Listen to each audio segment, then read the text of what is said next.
50대와 60대에게 은퇴는 그저 먼 미래의 이야기가 아닙니다. 매일 아침 출근길에 느끼는 피로와 내리막길에 접어든 체력, 그리고 무거워지는 마음은 우리에게 한 가지 질문을 던지게 합니다. 나는 언제쯤 이 삶에서 벗어날 수 있을까? 이제는 더 이상 일에 얽매이지 않고 오롯이 나를 위한 삶을 살아보고 싶지만 현실은 그리 녹록치 않습니다. 퇴직 후의 생활비, 의료비, 그리고 예기치 않은 지출은 많은 이들이 은퇴 계획을 다시 고민하게 만듭니다. 그렇다면 고작 10억으로 평생을 자유롭게 살 수 있을까요? 파이어족의 은퇴 전략이 정말 우리에게도 적용될 수 있는지 함께 살펴봅니다. 단돈 10억으로 평생 놀고 먹을 수 있다고? 파이어족의 은퇴 현실 충격 공개. 요즘 파이어족이라는 단어가 많은 사람들 사이에서 회자되고 있습니다.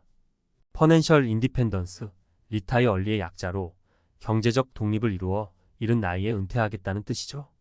특히 50대, 60대가 가까워지면서 은퇴 후의 삶에 대한 고민이 커지기 마련인데 이들이 가장 많이 묻는 질문 중 하나는 바로 이것입니다.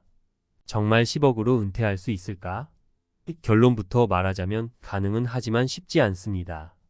이를 구체적으로 살펴보면서 세 가지 실제 사례를 통해 어떤 요인들이 은퇴 후의 삶을 좌우하는지 알아보겠습니다. 사례 1. 김씨의 불안한 파이어족 실험. 김씨는 55세에 은퇴하기 위해 10억 원을 목표로 했습니다. 그는 빠듯한 절약 생활을 통해 10억 원을 모았고 자신 있게 퇴사 후 은퇴 생활에 돌입했습니다. 초기에는 경제적 자유를 만끽했지만 생각지도 못한 변수가 생기기 시작했습니다. 60세를 넘기면서 건강에 이상이 생겼고 병원비와 치료비가 급격히 늘어났습니다. 예상보다 빨리 줄어드는 자산의 불안감이 커졌죠. 김 씨는 말합니다. 10억이면 충분하다고 생각했는데 현실은 그렇지 않더군요. 예상하지 못한 건강 문제와 자녀들의 지원 요청이 부담으로 다가왔어요. 김 씨의 사례는 은퇴 자금에서 예측하지 못한 변수가 얼마나 큰 영향을 미치는지를 보여줍니다. 건강에 대한 비용은 쉽게 무시할 수 없는 현실이며 이는 많은 은퇴자들이 직면할 수 있는 문제입니다. 사례 2. 최 씨의 성공적인 자산 운용. 반면에 최 씨는 60세에 퇴직 후 10억 원으로 은퇴 생활을 시작했지만 다르게 접근했습니다. 그는 단순히 자산을 보유하는 데서 멈추지 않고 안정적인 투자, 포트폴리오를 구성했습니다. 주식, 채권, 부동산에 분산 투자하여 꾸준한 현금 흐름을 확보했습니다. 또한 매년 생활비를 초과하는 수익이 나면 다시 재투자하여 자산을 늘려갔습니다. 최 씨는 이렇게 말합니다. 은퇴 후에도 자산을 굴릴 수 있는 능력과 지식이 필요해요. 그냥 쌓아둔 돈은 금방 고갈될 수 있거든요. 그의 사례는 단순히 큰 액수를 모으는 것보다 그 자산을 어떻게 운영하고 불려나가는지가 얼마나 중요한지를 잘 보여줍니다. 안정적이고 지속 가능한 수익 창출 전략을 세우면 10억 원도 충분히 여유로운 은퇴 생활을 가능하게 할 수 있습니다. 사례 3. 박 씨의 검소한 생활과 커뮤니티 지원. 마지막으로 소개할 사람은 박 씨입니다. 그는 58세에 퇴직하여 10억 원을 은퇴 자금으로 가지고 있었습니다. 그는 검소한 생활 철학을 따르며 필요 이상으로 지출하지 않았습니다. 전통시장에서 장을 보고 여가 시간을 지역 커뮤니티 봉사활동과 무료 강좌로 채웠습니다. 놀랍게도 박 씨는 행복 지수가 높았습니다. 사람들과의 소통과 사회적 활동이 정신적 안정과 즐거움을 주었기 때문입니다. 박 씨는 이야기합니다. 돈만 있으면 다 된다고 생각했지만 사람들과의 연결과 마음의 평화가 진짜 중요하더군요. 검소한 생활과 지역 사회 활동은 그의 지출을 줄이고 보람찬 은퇴 생활을 가능하게 했습니다. 이는 단순히 물질적 여유만이 아닌 심리적 안정이 얼마나 중요한지를 잘 보여줍니다. 은퇴의 현실 단순한 금액이 아닌 준비된 자세. 위 세 사례를 보면 알 수 있듯이 은퇴는 단순히 큰 금액을 모으는 것만으로 해결되지 않습니다. 10억이라는 자금은 충분할 수 있지만 그 활용법과 라이프 스타일 그리고 예기치 못한 변수들에 대한 대비가 필수적입니다. 건강관리 김 씨의 사례에서 보듯이 건강에 대한 투자와 준비는 은퇴 자산의 수명을 늘리는 중요한 요소입니다. 예방적 건강관리와 보험을 통해 잠재적인 비용을 최소화하는 것이 필요합니다. 지속 가능한 자산 운용 최 씨처럼 은퇴 후에도 자산을 효과적으로 관리하고 불려나가는 능력은 경제적 자유를 오래 유지하는 데 필수적입니다.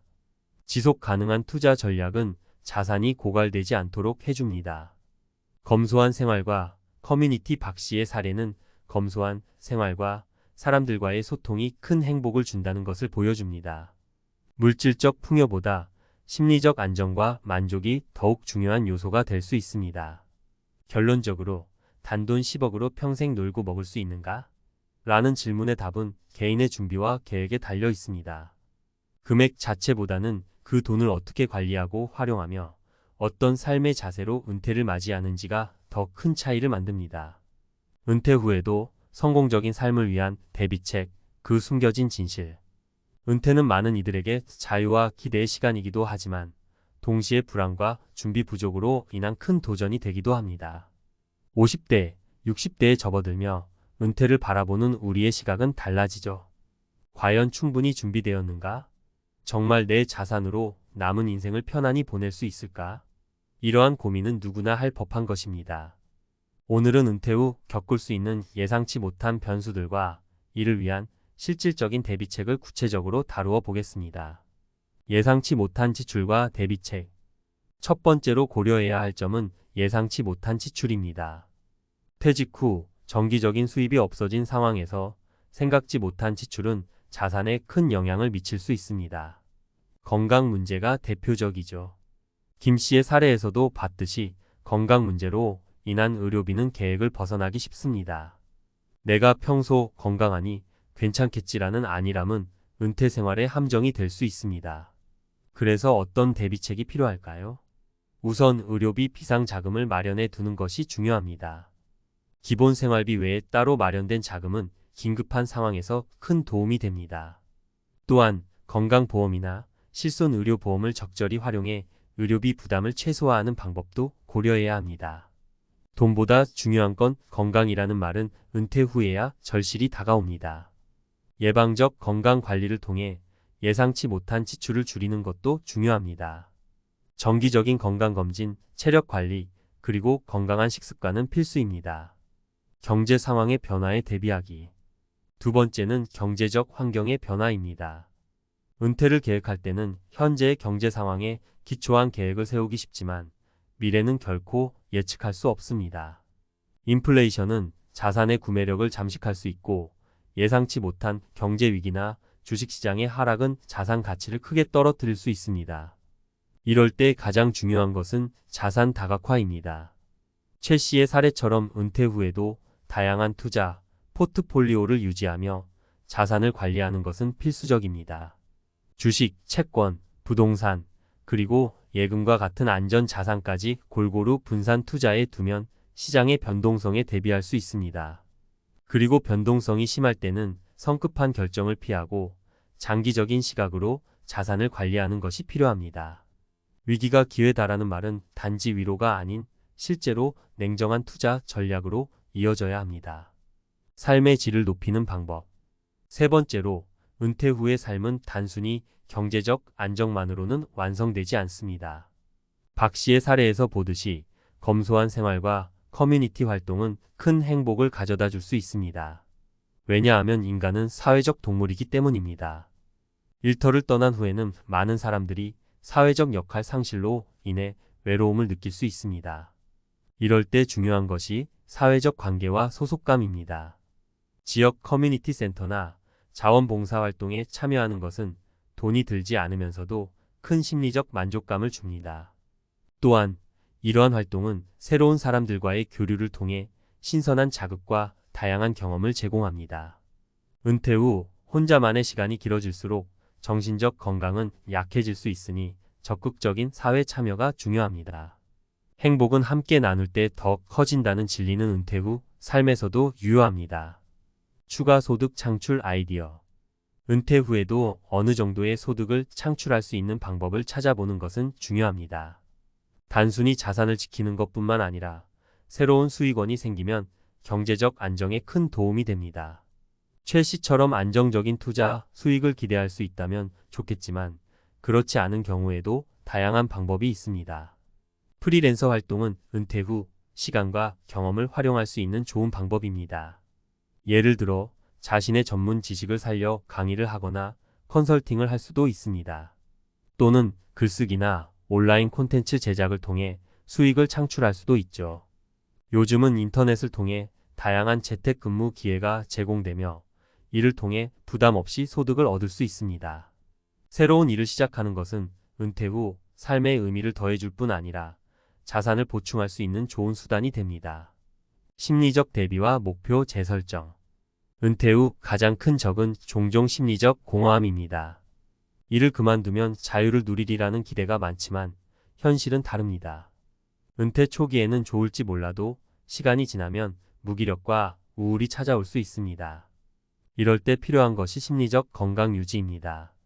취미를 새롭게 개발하거나 명상과 같은 정신적 활동을 통해 스스로를 돌보는 것이 중요합니다. 목표를 재설정하는 것도 은퇴 후 삶의 질을 높이는 방법입니다. 은퇴 후에도 내가 무엇을 하고 싶고 무엇을 성취하고 싶은가를 생각하고 목표를 세우는 것은 인생의 활력을 불어넣습니다. 새로운 목표를 세우고 달성해 나가는 과정은 은퇴 후 삶의 의미를 더해줍니다. 이제는 나를 위한 시간이 왔다고 느낄 수 있도록 매일의 일정에 자신만의 프로젝트나 계획을 포함하는 것이 좋습니다. 결론 은퇴는 준비된 자만이 즐길 수 있다.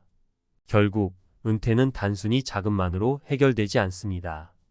건강관리, 자산 다각화, 검소한 생활, 그리고 새로운 목표 설정 등 다양한 요소가 함께 어우러져야 합니다.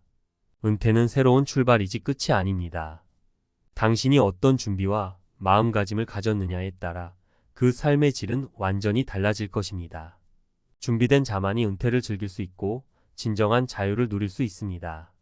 삶을 나만의 방식으로 설계하고 은퇴 후에도 활기차게 살아갈 준비를 지금부터 차근차근 해 나가십시오.